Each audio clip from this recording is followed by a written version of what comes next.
Thank you for coming, for attending this Dharma talk. Thank you for all of your help in supporting this community, both by attending, by practicing, and by financially supporting us. We need your help. Please continue if you can. This evening's Dharma talk is titled, You Are the Seer. You are the seer. You are the witness. You are that.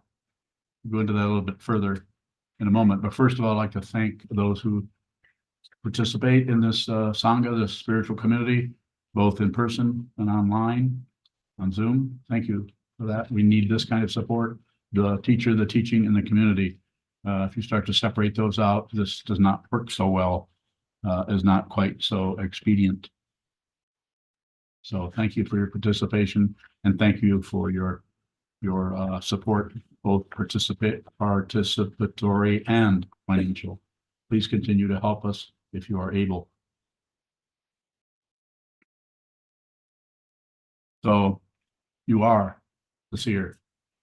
This teaching goes way back as pre-Buddhist. If you go back and read, which I'm not a scholar, but I have looked around a little bit. And if you look at, I think it's there's 108 spiritual teachings called Upanishads.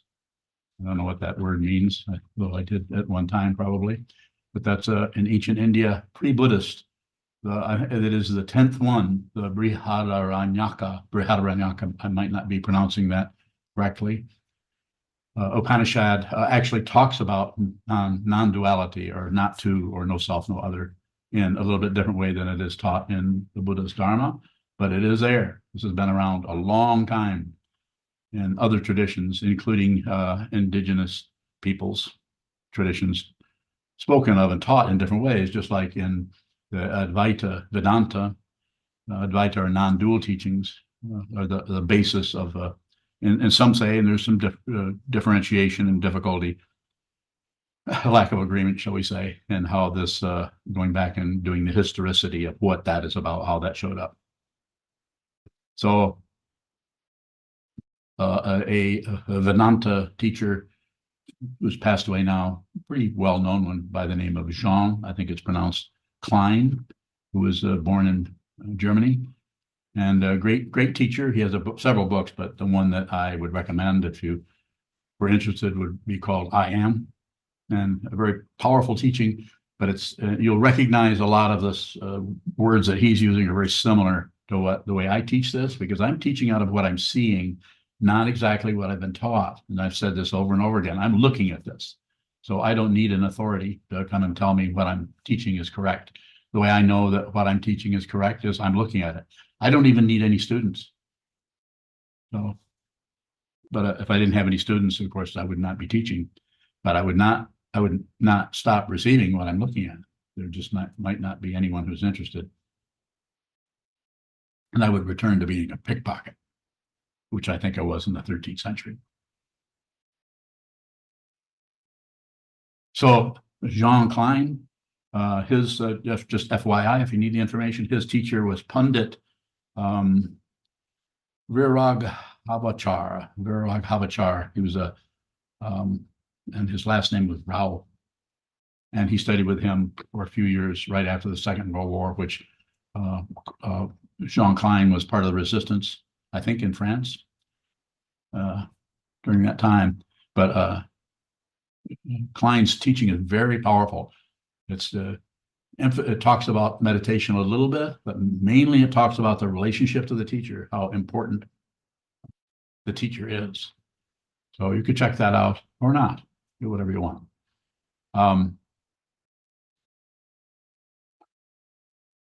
But when I say you are the seer, you are that.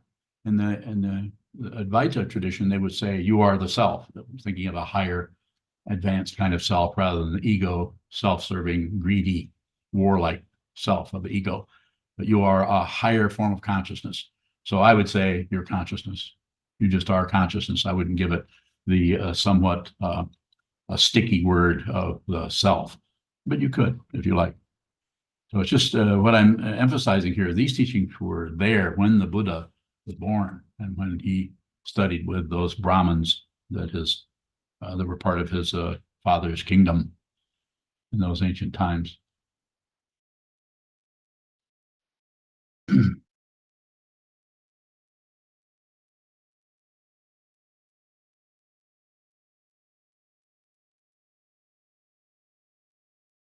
So it seems to be necessary in your sitting practice of meditation is to watch. This is the way I teach it, not the way Mr. Klein did. If you read any of his works, you'll see that he's doing it more by just encouraging you to relate to the teacher. In that case, him. He had as I said, he had a teacher in, excuse me, I think it was a Sanskrit scholar who helped him realize his true nature. I don't know much. I don't think there's much by way of a biography or autobiography there, but perhaps. So what am I saying? You can do this yourself. You can actually do it without Buddhism, but you might need that to give you a structure or some kind of guideline, because other than that, all you have is you don't have the Sangha. You might have a spiritual community, but if you have a spiritual community with, say, someone like Nisargadatta Maharaj or Ramana Maharshi, it's very it's pretty loose, and it isn't held together by vows that I know of. So I would say that's up to you. If you need that, it's here. If you don't need it, then do something else. The right and wrong are extra. We don't need that here. If you stand up right now, walk out of here and never come back, you've not done anything wrong. And if you stay in here for the rest of your life and practice meditation, you've not done anything right. Those are extra. You don't need those. What is true is not divided. And what is true, untrue has all kinds of nooks and crannies. Has to be done with the awareness. And that can show up in any of the sense fields, including the mind. The mind is a receiver of thoughts. It does not produce thoughts. If you think it does, spinning. You'll continue to spin and you'll continue to generate those. Very complicated from the point of view of trying to figure out what it is and control it and make sure it doesn't do this. It gets more of that, even though Buddhism is full of all kinds of contraptions. And I say that with respect on how to stop the negativity or slow it down or redirect it or transmute it into loving kindness and so on. It's all over the place. And we're all doing that. And we participate in that here. We chant mantras that are talking about working with it in that way. Why is that? Because some people need that kind of support and help. And you know who you are. Others don't need that. Others might need to go into retreat and go to a mountaintop somewhere and never come back.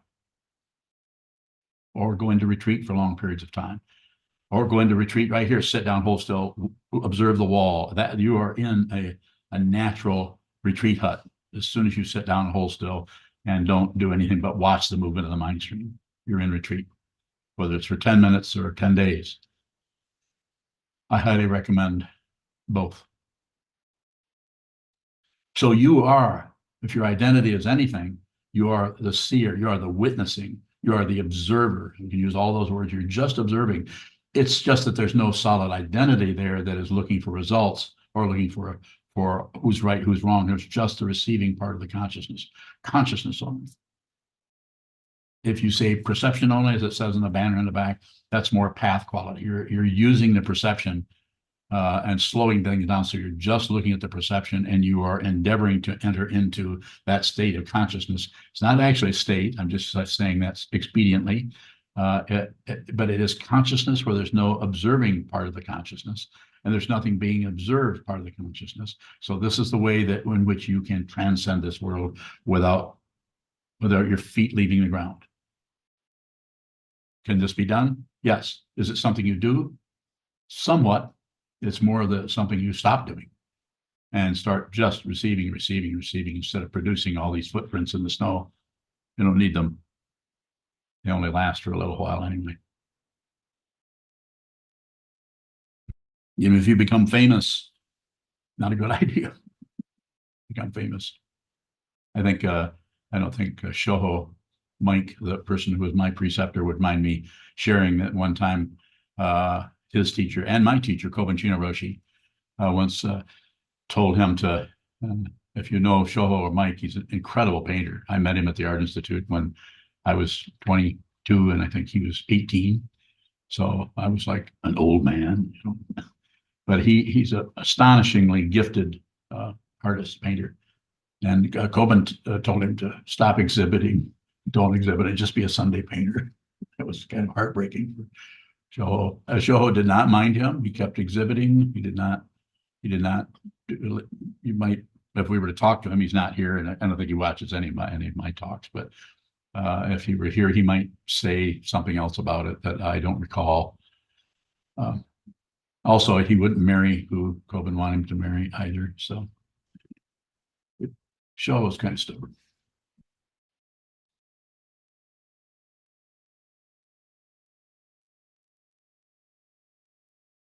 Can't go on and on in that area, but I will not. So back to the seer. What is the witnessing quality of the consciousness?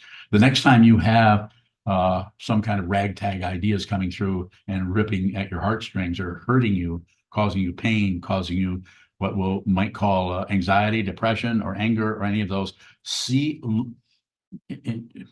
if you can see or understand the witnessing area of the consciousness rather than that which is dumped on top of that by fear, dumped on top of that by hope for something better, or modified or converted into something else by the way the consciousness works when it's operating out of not being a receiver. It wants to produce success, and it wants to be recognized for all the hard work it's done meditating. I just recently criticized somebody, and they said back to me, well, how about all the times I'm not doing that? Who was that? How about all the times that I'm actually not hooking up my vocal cords and I'm just receiving whatever's happening? Credentials. So watch your step in that area. It's not about stopping that.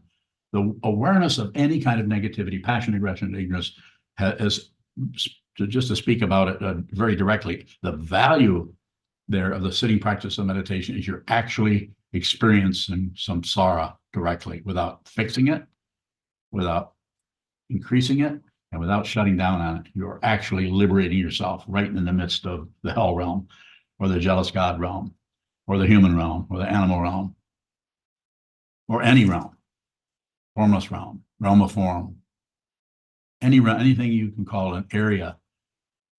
You're in that, and you're not going to push on it, you're not going to pull on it, and you're not going to shut it down. This can take the rest of your life to do this. And even then, there's no guarantee. You might have to come back 3 more lifetimes. But start now. Start now and start, have that momentum to see what this is. Make a pact with yourself.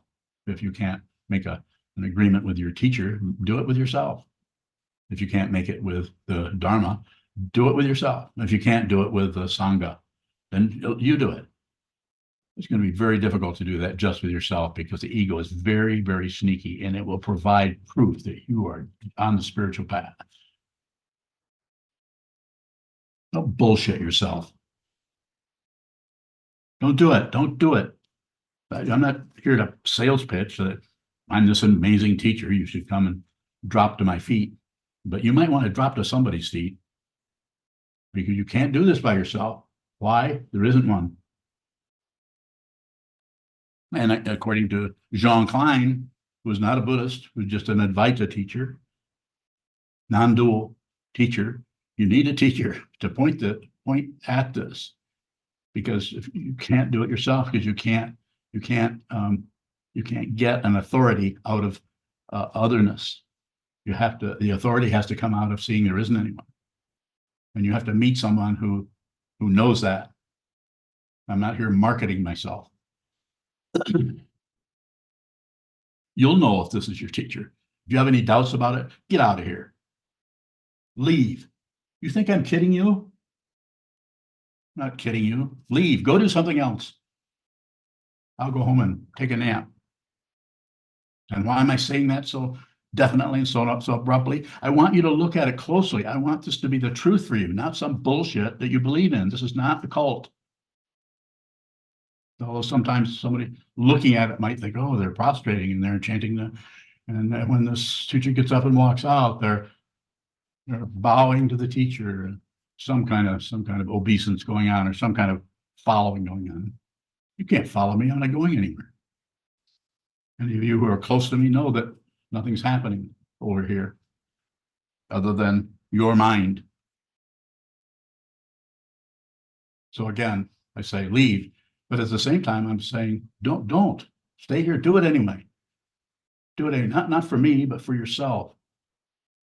Do it for yourself. Live your life in a completely direct, uplifted, genuine, sincere, and sane way. Make no demands on anything. Don't demand that anything that's happening, receive it. If it's negativity, receive. If it's positivity, receive. If it's neutral, receive. Receive, receive, receive.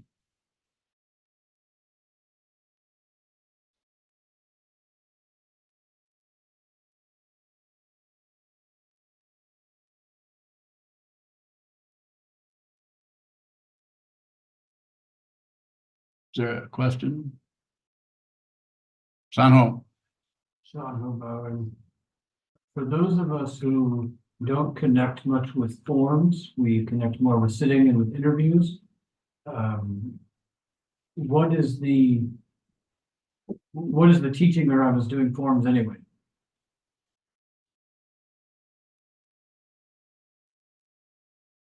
So it's different with each person, but and the way you or anyone else connects with forums is going to be unlike 3 or 4 other people, and quite a bit like this person or that person. Lots of variable there. The idea is to use the forum, which gives you some kind of a structure to something that is very much going this way and that way. The mind stream is fluctuating this way and that way, and you have the forum so you can see more closely the insubstantiality of the mind stream, and that there's no solid center, nor is there any fringe. So if you have a form, which might be striking the gong every morning, like the Han and Bell practice that some people come and do, leading the chants. The chants are just reminders of how this has been taught down through the centuries. We repeat it over and over again. So I would say just continue to do that. You don't have to get engorged with it. You don't have to. It's not a monastery where you're forced to do certain forms, but it's recommended. And people that live here, there's no standard to live up to. That being said, if somebody doesn't comply, you could say to some extent, we give people. If you live here, you know that anybody who lives here is given a lot of leeway or room to be genuine, be who they are. We want to help people here, not just have some kind of a military. I know what it's like to be in a military and just follow orders. Not a good idea, not a good way of working with people. That's about controlling people. I'm not interested in controlling you. I'm about helping you see through your neurosis and see who you fundamentally are. So you stop going to war with everybody, with your own mind to start with. Just stop fighting with yourself. And when you stop fighting with yourself, all the demons you've been kind of pushing away start to crawl right up the walls of your mind. If they don't, well, give it a few years, because they will, more than likely. So I'm saying those forms that you're asking about, what have you lived here a year now? 7 months. 7 months. So have a few years left. Just continue to go, and you'll notice that everybody here, that is the functionaries work with you wherever you're at with the forums. And I think you're quite good. I'm not here to compliment you on anything. I think you participate quite a bit in this community already. At least I would say so. And I think others would too. Did I miss what you're asking about? Okay. So there's nothing to correct. You're doing what you need to do. And as you go along, you may slowly find a different understanding of what the forms are. It takes quite a while. Certainly did for me. Decades. Yes, sir. Geez, what are you pointing at with you are the seer? You're seeing it. Seer means to see. The consciousness is seeing it. But you have to actually see it. What you're seeing, it's a way of talking about consciousness only. Only I'm using a tradition that goes back way past before the Buddha showed up. back in the 7th to 8th century before the Common Era.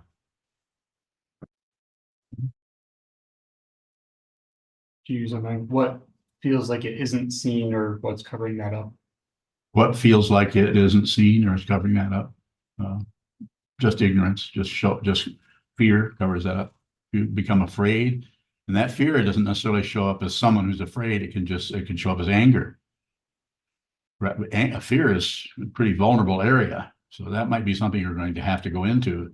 But you might start out with just getting angry because something is coming in, making you feel more sensitive. So you start to just get what they used to say years ago, tight jaws. Mad.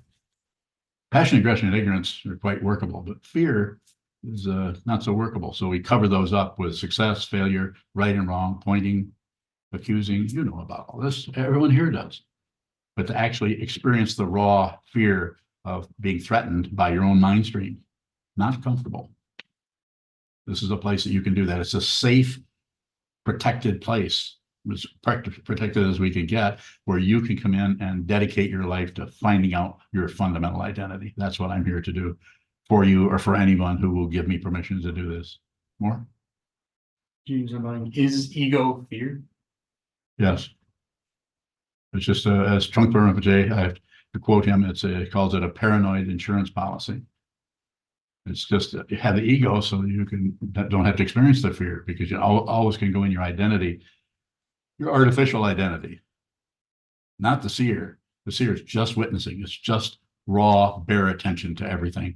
And even that, you have to practice it, because the addition of me, myself, and I, and what I want, what I don't like, keeps showing up in front of it. So you have to look at it, look at it, look at it, look at it. You have to wear it out.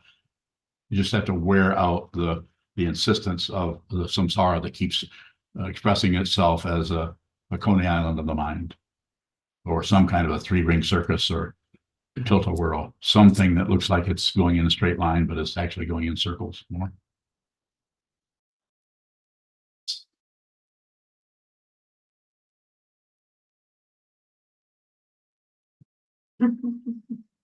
Hi. Andy, go ahead. Andy Bowing, are you able to see the full contours or outlines of the ego? Yes. Yes, you can. You eventually see what it is, and you see that it's unreal. And at the same time, you see yours right in that same area. You start to see others. You see the way others are protecting themselves with a shield of identity, that they believe they are this certain person. Sometimes it even shows up really obviously, like someone, you'll be in a conversation and someone will actually say, well, I've always been the kind of person that, doesn't really do this or this or this. They'll actually describe themselves. They'll split off into parts, describing the other part of themselves without really realizing what they're doing. That are participating in the illusion as if there's someone there and someone over there. But yes, you will eventually see it. But it won't last. If you try to do it, if you try to get rid of it, it gets stronger. If you try to see it and you actually get that into the rear view mirror somehow, it gets stronger. Try to run away from it, gets stronger.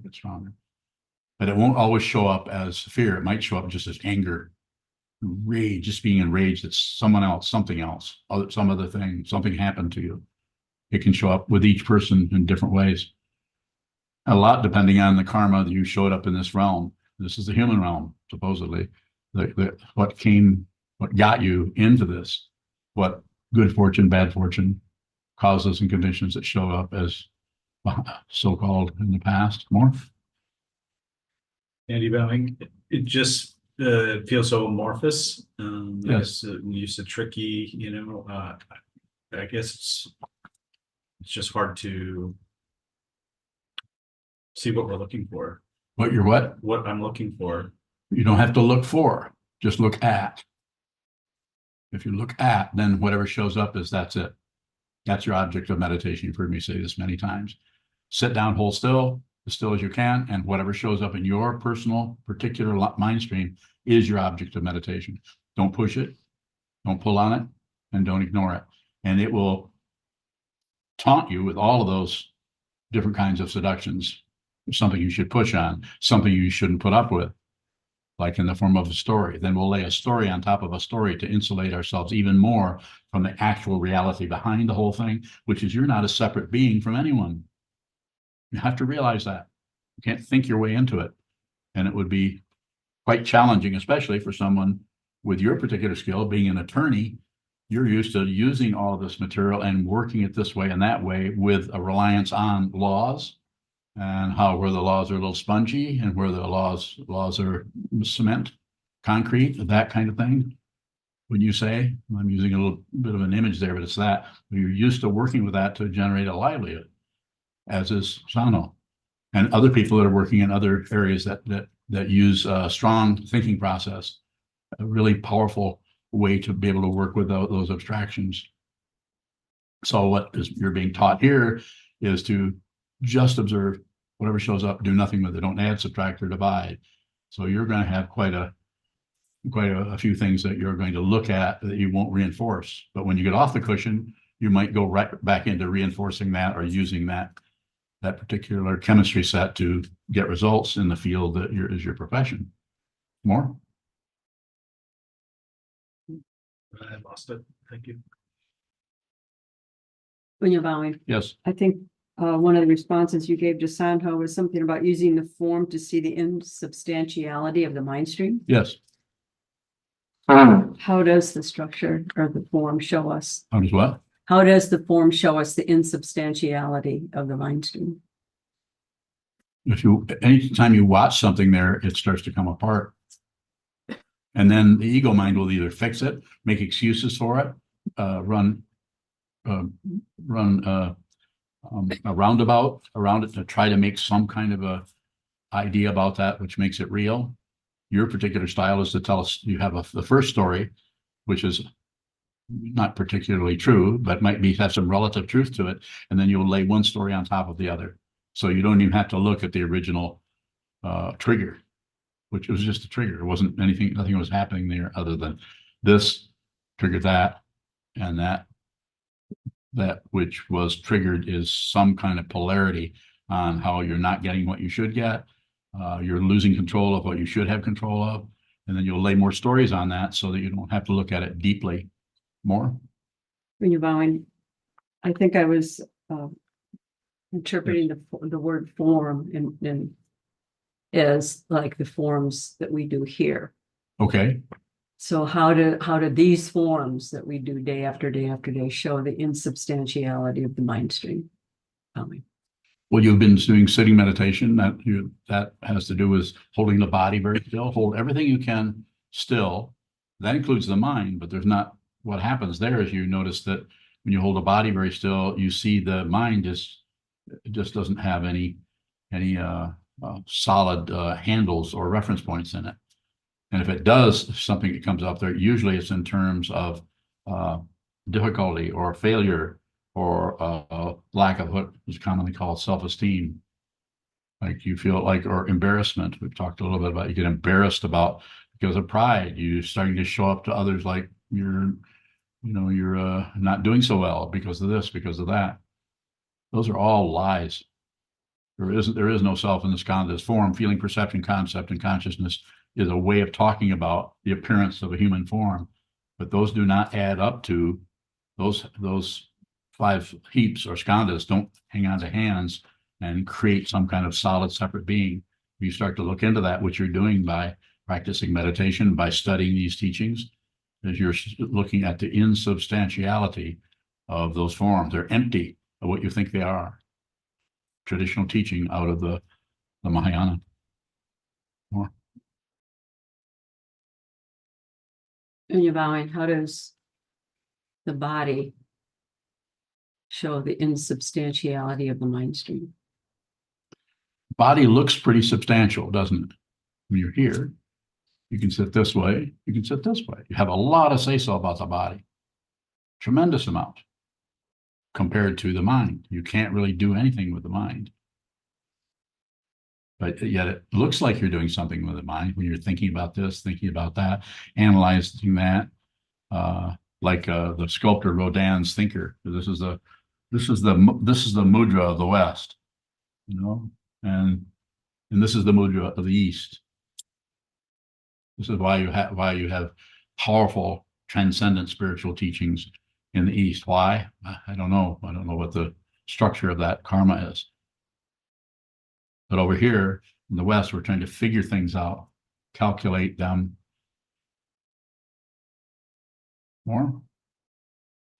So the form gives you a shape.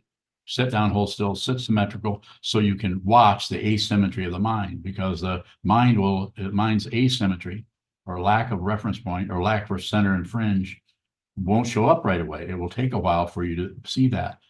There are some teachings that actually help you to visualize in the Tibetan tradition, visualize a yantra, which is a mandala. You actually look at something in the mind that is symmetrical and then work with that in a certain way.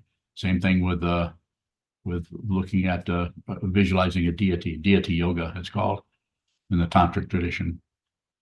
You may need to do that. I don't teach it directly. I think you can just look at the mind, even though I've studied that.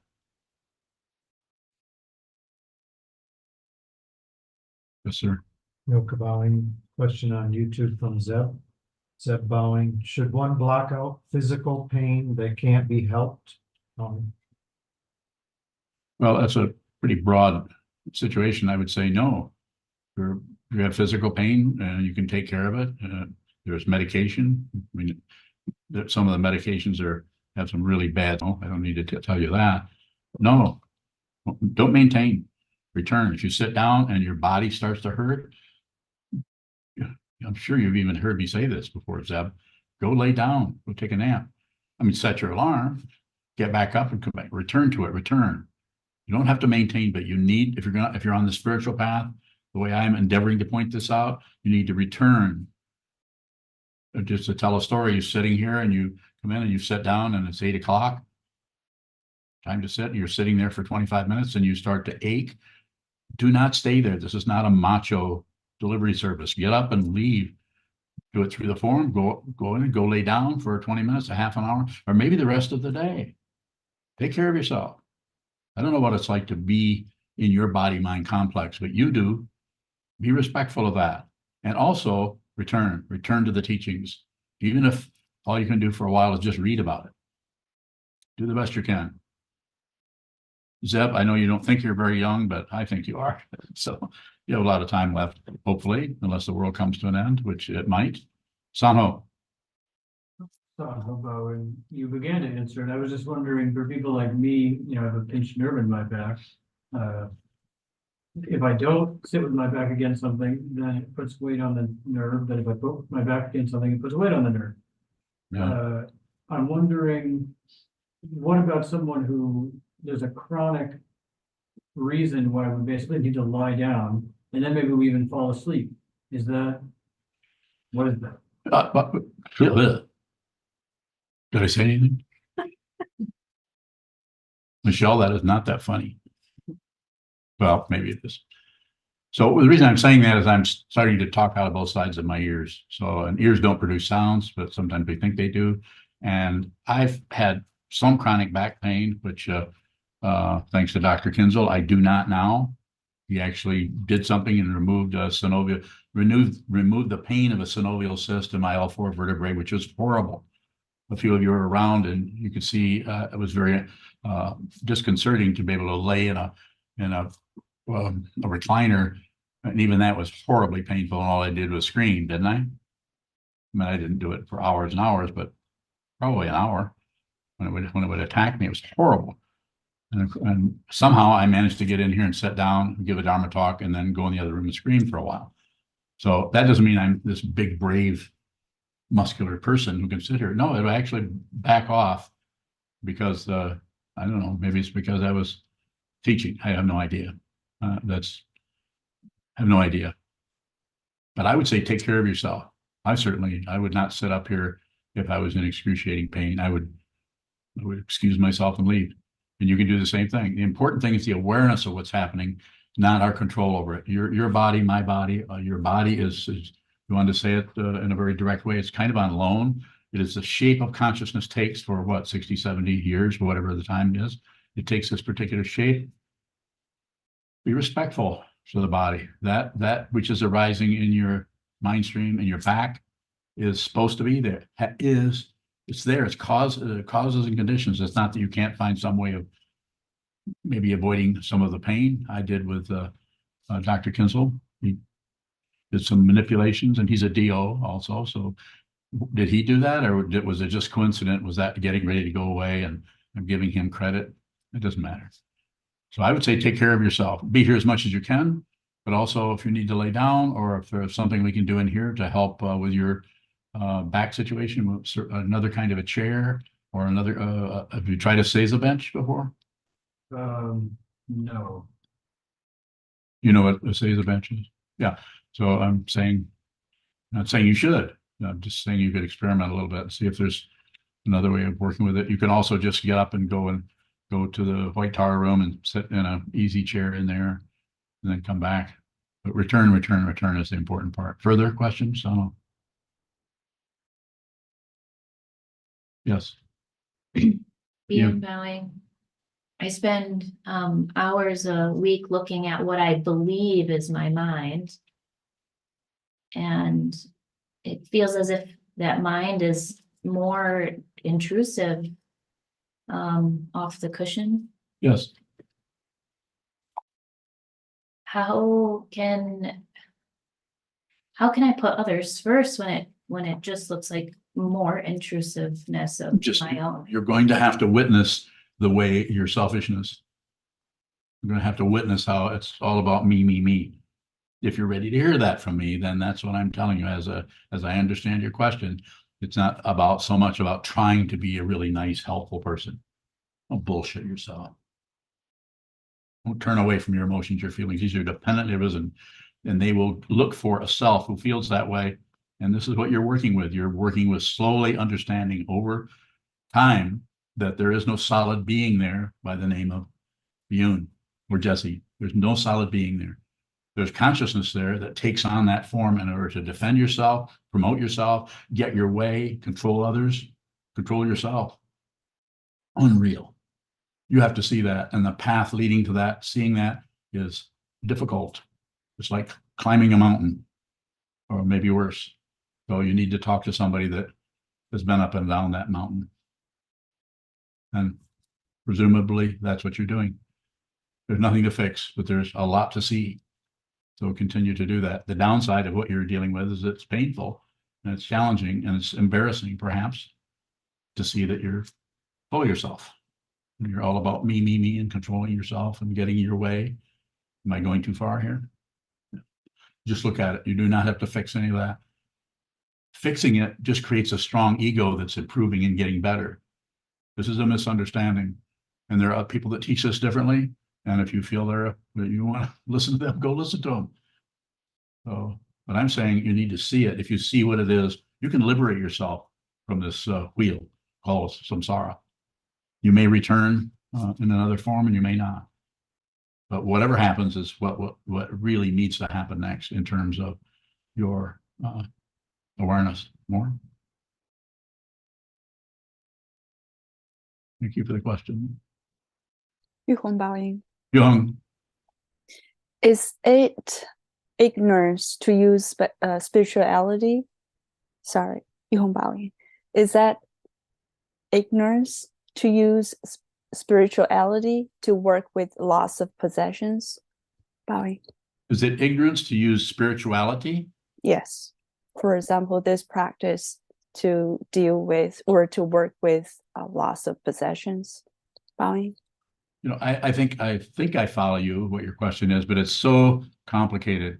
Rather than jump to a conclusion about what it is it ignorance? Just work with it where it's at, where you're not really sure what it is. Then then the possibilities are completely endless possibilities, because you don't have a full cup, as the ancient Zen teachings of, if you come into the teacher with a full cup, there's no room for the teachings to go in. There has to be some kind of openness, some kind of emptiness, probably starting right here. Some kind of softness.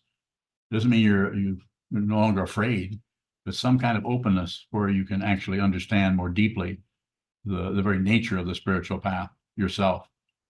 I wouldn't call it avoidance. talking to you. As far as I know, I'm still your teacher. You asked me once to function that way, and that's what I'm doing right now. And I would say you're fine.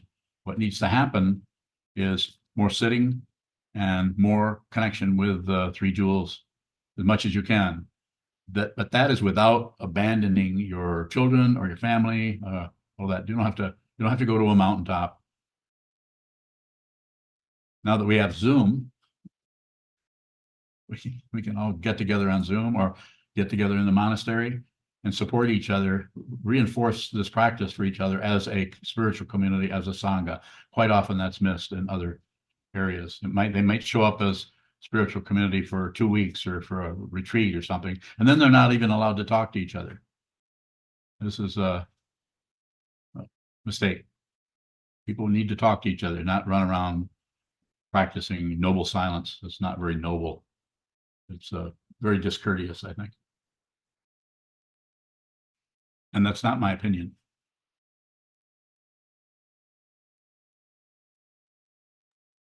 Bowing.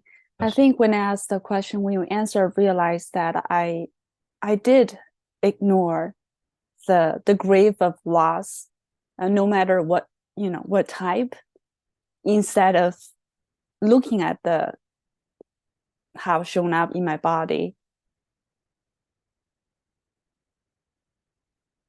It's awareness.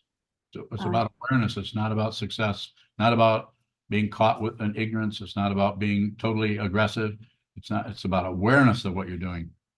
It's the awareness. It's not the control. You don't have to come back and have some kind of artificial discipline based on the Uniform Code of Military Justice, where everybody has to obey the law or they get thrown out of the monastery or thrown out of the teaching. So do it with awareness so you see it. We do this together. It's a very mutual situation.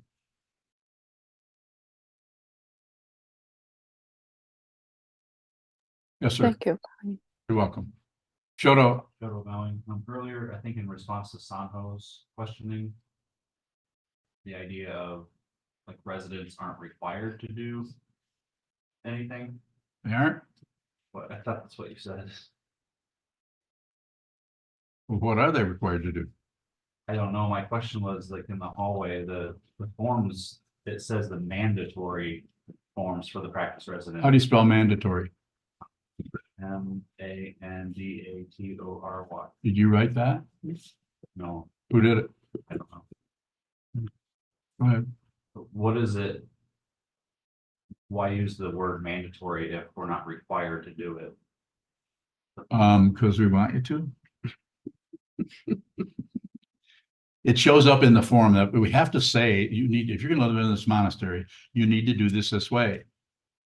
But we just had a person leave not too long ago who could not do this. I'm not saying they didn't try, but they had a lot of room to do the best they could, as you know, and I'm not going to go into his history of anything like that, but people just, we need to observe the forms. There's not anything to obey here, but have to do that to some extent. And everyone here is doing that in a different way, different kind of working with this, as you know. And so mandatory, can you tell me 2 or 3 of them? By Yeah, something like wear sunways if you're in the Zendo unless it's really hot, then wear black. okay, Things like So- but if it's really hot, you can wear a black t-shirt, can't you? That's been done. So what's the problem with that? Is it, it's just the word mandatory is really confusing. what would you use? Manipulative? Yeah, it's an M word. Meditative. Use that word. Is there another word, really? Your choice. Then what do we do when Kayun comes? Is Kayun here? Kayun, the word name Kayun means what? Painted cloud. And Kayun is quite dapper. Whereas flowered ascots and so on with the black. Have you noticed that? Have you noticed he has rainbow socks?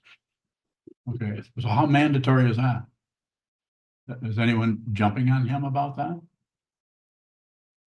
Have you ever corrected him? It's mandatory. Why the hell didn't you correct him? Aren't you a monk? Why didn't you correct him? You told me, I actually asked you about that and said, who's gonna argue with a painted cloud? Yeah, you ever tried to argue with any cloud, let alone a painted one? We used to have a person that had a lot of hats. All first came here with same time Sokuzan came here a long time ago. They came together and I named him. He wouldn't stay around. He wasn't that interested in this teaching, but he was an interesting fellow. That quite, and I called him Kaizen, Painted Mountain. And he was quite decorated. But right or wrong is actually, we need to find it some way. We need to make it so that it respects people's. Some people are need to do things a certain way. So I think if Kayun lived here, instead of just visiting for a few weeks or something, I might talk to him. But, and I'm not sure if he's here right now.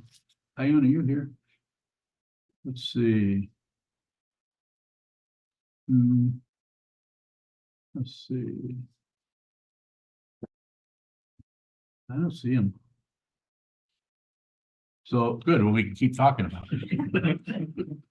So it's, like that, it's kind of funny, you, like I said, arguing with a painted cloud. It's like, it has to be kind of open-ended. You need the form, and then you see how, well, in this one area, it's not time to tighten that up. So we be respectful of people's, if someone is here, that takes a lot of sincerity, even come here and live, let alone to stay here year after year when some things are driving you crazy. But he hasn't stayed here long enough for something to drive him crazy. But he lives in New York, so you can get plenty of that right in New York. More about that if you have it, and I'll try to respond to it in a as clear a way as I can. Just that I had asked you not to keep going into this specific situation, but to just drop that, because I retyped that list and I got the feedback to know we should keep that word mandatory. So I told you to drop it. No, I asked about it and you told me to keep it on Oh, there. I did tell you to keep it, yeah. So, okay, well, I guess I told you what to do, didn't I? So it's mandatory. But, it's still, look who you're talking to. I mean, since I'm the abbot here, or the so-called authority, I can change this around. I can say we have to knock all the windows out. Not enough air in here. Yeah, but Sokuzan, there'll be broken glass all over the place. Well, that'll be, just put it on the summer list. Well, how about all the cold air coming in? I said, bundle up. Just make sure you wear black. I mean, I can go on and on and on with this. We'd all have a good time. Have you ever seen me pick up a coffee cup and throw it at you? Oh, I said I couldn't remember. That's just teaching it. It's coming yet. Won't be long. So what am I saying here? I'm not trying to be stupid or crazy or silly or even ridiculous. I'm just saying that the teaching comes out of the forms. So we need the forms. Like when you was asking, we need the forms. We chant the Heart Sutra. We chant the Samdhi Nirvachana. No, we don't chant that. We read that and study that. We study or chant the well, now we chant the 30 verses of Asabandhu, which we kind of invented that along with the help from Chisho and from Yinlong and other people. We're able to make that into a chant, a form. And so the form gets you something we can all do together. We kind of agree on that based on what the teaching person is saying. Let's do this. Let's chant this. And then you watch the way the mind, especially the self-centered mind, it becomes more clear the way in which you're greedy, the way in which you grasp passion, the way in which you reject aggression, and the way in which you shut down or ignore or turn away from things to distract yourself from the truth. It's about awareness, not necessarily about following the forms or obeying. It's about observing. Even Kobun said, with the 16 precepts, you don't take precepts, you observe them. And a lot of that observing is seeing how you cannot stop lying. You're always padding something or changing. You're not quite able to just say what is true. You you look back on something you just said to somebody, you realize you didn't really level with them on that. You sidestepped it because what? You didn't want to hurt their feelings. You all know what I'm talking about. And the other one would be not that you didn't want to hurt their feelings. You did not want to be a person who showed up as someone who was obstinate or disagreeable, or you could go on because there's so many different ways of the three poisons show up to keep us from what? Being right here with this in a genuine, sincere, and direct way.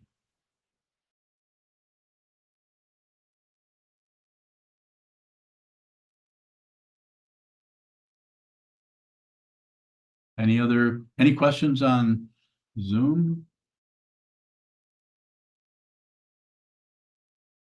I can't see all of you there since you have your names up, but if you just speak up, I will endeavor to respond to questions. Yuhong Baoing. Go on. I have a follow-up question about Shodo was asking. So at the monastery, you just mentioned that there are certain things are required and mandatory and off cushion during our workplace, for example, in the classroom. So it's easy black and white. If this is the rule, the students follow the rule. How can I look at that with maybe with some practice on this path? Bye.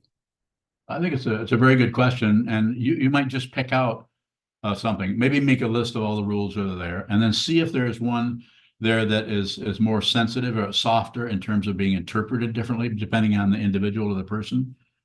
So you could contemplate that yourself, just based on the way you're asking me. I think there's already probably some kind of sensitivity to something that doesn't need to be nailed down. So we apply a standard every time instead of looking at the individuality. This was I experienced this when I was very young in school, how you have to live up to a certain standard or else you don't pass. So people are disrespected. Everyone here has a different way of learning, of educating themselves, whether it's the linear way or the all over the place way. No center, no fringe. Holistic, sometimes it's called.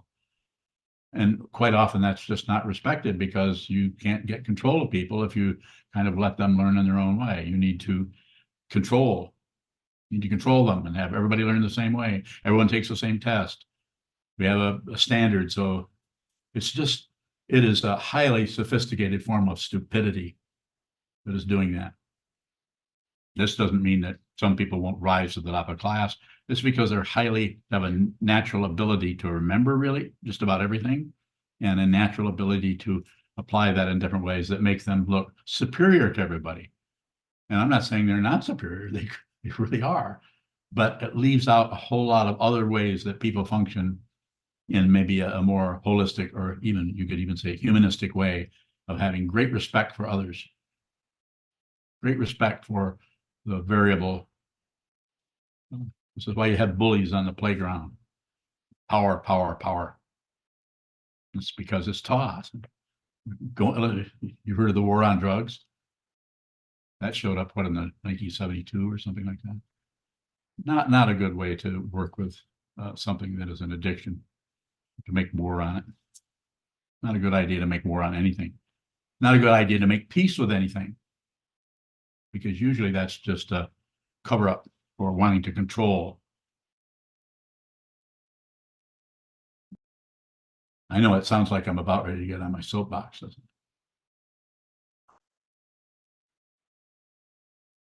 I'm not going to do that. Is there a final question before we?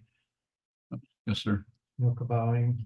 Question on YouTube from Thomas in the UK. Yes, sir. If time does not remain constant, what does it remain?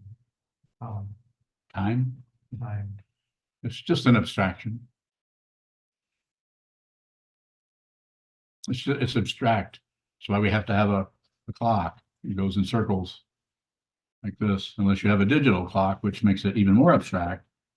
And then you can look at a digital clock and not really know what time it is. But you could look at an analog clock and still not know what time it is. That's because it's not real.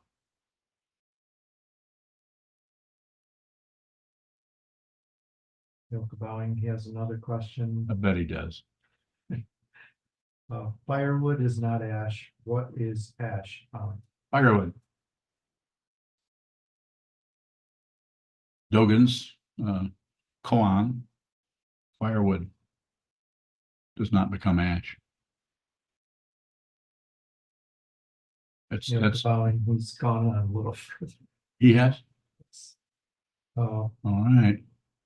Thomas asks, Bring it. why will ash be blown by winds easier than a tree? Because it's not as heavy. Unless you have 500 tons of, well, let me put it to you this way. What's heavier, a ton of feathers or a ton of logs? It's the same thing. It's abstractions out of it. It just makes it impossible to compare anything or to even figure anything out unless you're trying to get an advantage on something or somebody, manipulate people or ideas, propaganda. That usually operates out of fear. If there's no fear, you're not going to control somebody that has transcended fear.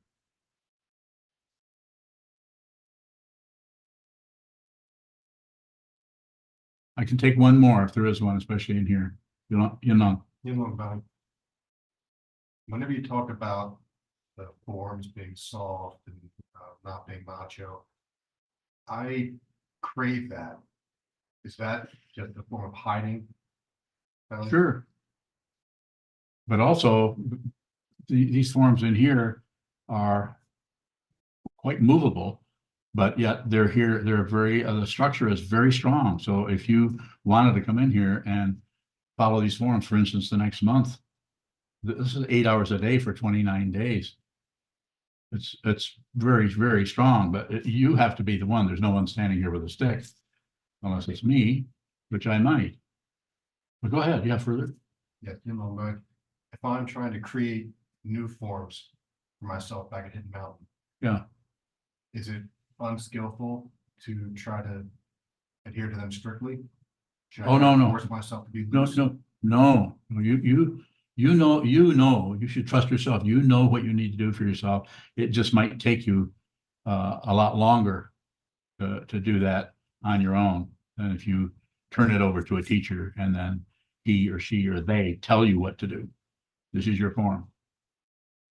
I have people that are fully ordained monks that I don't get complete permission from. And I know it, and I'm not sure if they know it or not. Permission to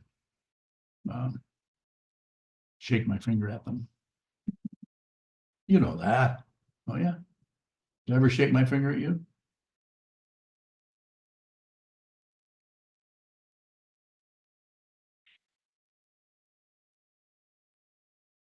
I think I'm following what you're saying. We could talk at some point in private on it if you wanted to look into that. But I think it's with anybody, especially somebody who's off in the distance, like people are on Zoom I've never met, set up your forums. Just notice how you set up a forum. You could say every morning at 7 o'clock, I sit for 1 hour and I take refuge in the Buddha, the Dharma, and the Sangha.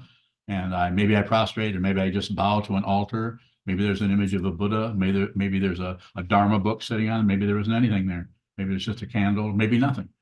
Maybe offer incense. Maybe not. But have some kind of point of reference where you say, where you do something with your mind stream. It's up to you how to do that. That being said, if you go too far out, then the whole ego mind starts to take over. And the next thing you know, you think you're a guru. Go ahead, please. Sokuzan, what is the function on the path of giving you full permission as our teacher? You just receive the teaching. You receive it. So that the teacher can introduce you to what this is, because this is the teacher. I'm just a student of this. But since I'm a student of everything here, including you, including your question, I'm able to teach out of it. If I have a student. So what is the function of what? Giving you permission as a teacher. It's just that. Go ahead. Sokuzan, what's the impact on the path of not giving you full permission as a teacher? You tend to interpret the whole thing yourself. And I did this for many years with both of my teachers. Was it bowing? How does interpreting it ourselves keep us from seeing what this is? If the interpretation has some kind of understanding there, if you're looking at it, you're seeing, for instance, you look at this and you begin to see that what you're looking at is your mind. So you're the one that's going to have to see that. This teacher can't do that for you, but the teacher might say to you, what you're looking at, you are. You've heard me say that. When you look at the wall, when you look at your worst fears, when you look at your biggest celebration of succeeding at something, it's your mind. It is the mind. It needs to be seen. Not something that you can particularly think about. Or Bowing, what's the difference between what I'm looking at being my mind and my interpretation being the truth? I don't know, it's pretty complicated. So in other words, your interpretation being the truth to you, it's an interpretation. So it's not the truth. It's your idea about what's in front of you. But you might have to look at your idea, what's in front of you, but you don't push it. You don't pull on it, and you don't shut down. You don't do anything with that. You just continue to receive that. And very difficult to do that unless there's some kind of a training period. Bowing, do we need the teacher to help us see the difference between what we're seeing and what we think about it? Well, I certainly did.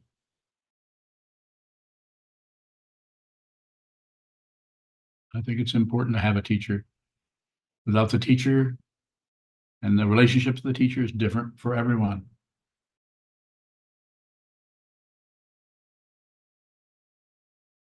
Bowing, do we have to begin to doubt our thoughts, our own thinking process before we can give you full permission? But there's probably going to be some of that. But it doesn't mean that you're going into some kind of a stupor where you can't even think anymore because there's so many doubts. But a little bit of that. It's the chemistry between you and the teacher, and the chemistry between you and the teaching that you're studying, and the chemistry between you and the community that you're in. Other people that are also practicing that have the same teacher. Seems to be pretty important. This is why you receive vows. This is why you return to the Buddha, the Dharma, the Sangha, the teacher, for refuge or for support, so that you can continue more. So one last thing I'll say, it probably will never make any sense to you. Even if you realize your true nature, you won't be able to go back and figure out or find out how that even occurred. Because what happens is you just stop covering it up. And so then that's why it's sometimes called grace. You didn't do it, you didn't create it, you just stopped covering up your true nature. You saw that you are this. You are there's anything that is not you, the personal person, not even you, the witness, because even the witness comes apart. Even the seer comes apart, even the consciousness. But we have to start somewhere. So we start with that, walking up that mountain.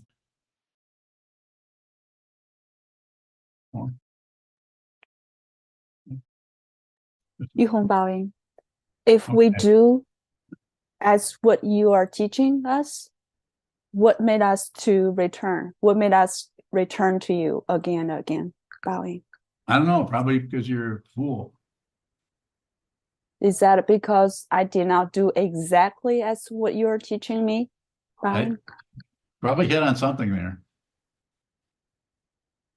there. All the teacher can do is point at it or talk about it, and then it is up to you to practice and see it for yourself. As was talked about earlier, you are what you're looking for. You just discover your true nature, and it is not separate from anything else. It's consciousness only. Simple way of putting it, but you have to see it. If you see it, it will not necessarily be an experience. Experiences come and go, as I've sometimes pointed out this way. Here's an experience, gone. And realization is like this. Hasn't gone. Thank you. You're welcome. Oh, okay, my friends. Thank you so much. Hi, this is Jiezan, the prior at SokukoJi Buddhist Monastery. Sokuzan offers these talks without expecting anything in return. If you value these talks and would like them to continue, please visit our donate page at www.sokukoji.org. Thank you.